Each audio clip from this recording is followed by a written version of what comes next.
Hi everyone, are you ready for some more insights into my world of art? I started creating watercolors knowing nothing about it. I just bought some cheap paper, some honey-based colors, a set of pens and a few brushes. And I still use the cheap paper and the same colors.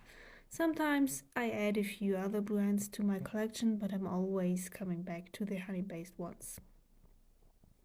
To change the process, I got some grayish paper in the size of postcards and I love to fill them with florals, just some cute little postcards I can send to the family and friends. But I couldn't find a sketchbook or even paper that's not white. So I started to dye my paper with black tea and coffee. And I did some experiments testing the paper and my colors together. Sometimes the ink didn't have the flow they usually have, but that wasn't always the case. Starting a new painting and making the first brush stroke already showed me if it's going to work or not. The change of the paper made it a little bit surprise every time starting a new painting.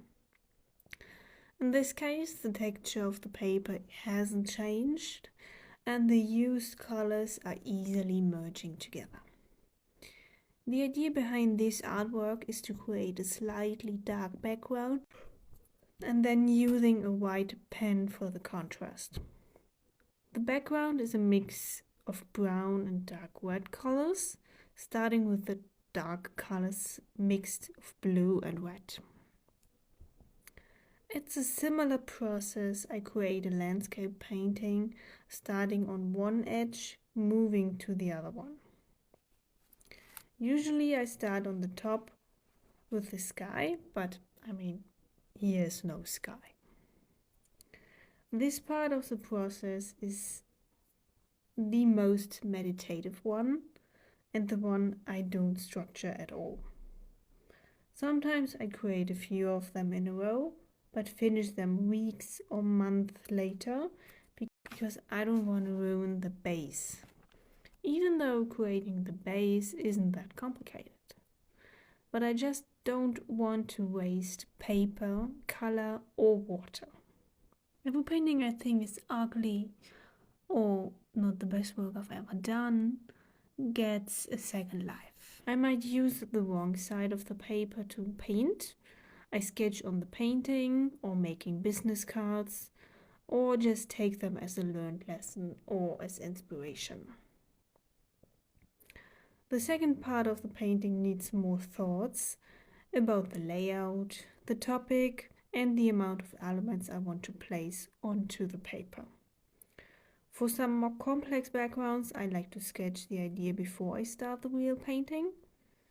But sometimes I just create one version of the idea but only show the second or the third version to the public. But that shouldn't be much of a surprise, I guess.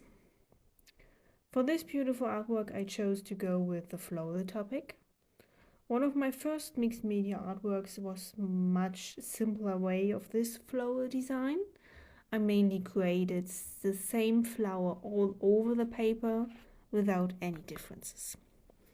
The finished work was nice and a good start, but something was missing. I'm still not good at drawing, but I change the floral shape here and there. To create more depth, I started using another colored pen and draw on top of the first layer. That actually works great with the dyed paper and even with the brighter top of the painting. It creates a cohesive piece. For the final step, I check the measurements with the passepartout to make my sign, letting everyone know who made this beauty. Have a nice one and see you next time.